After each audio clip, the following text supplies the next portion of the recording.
వేడి వేడి అన్నంలో టమాటా రసం వేసుకొని దాని కాంబినేషన్లో కోడి జీడిపప్పు పకోడీ అయితే ఎలా ఉంటుంది?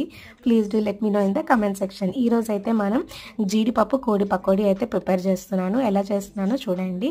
సో ఫస్ట్ అయితే మనం చికెన్ని మ్యారినేట్ చేసుకోవాలి. ఉప్పు, కారం, పసుపు, garam masala, curd, lemon, egg, curry leaves, green chilli and జీడిపప్పు వేసుకొని మంచిగా మిక్స్ చేసుకోవాలి.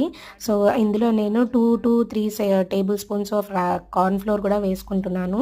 సో ఇదంతా మ్యారినేట్ చేసుకొని 2-3 అవర్స్ పక్కన పెట్టేసుకొని ఆ తర్వాత మనం తీసి మంచిగా మిక్స్ చేసుకొని సాల్ట్ చెక్ చేసుకొని డీప్ ఫ్రై చేసుకుంటే చాలా బాగుంటుంది.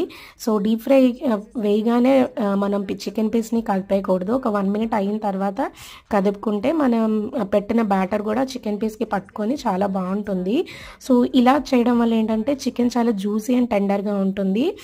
మన జీడిపప్పు కోడి పకోడీ రెడీ.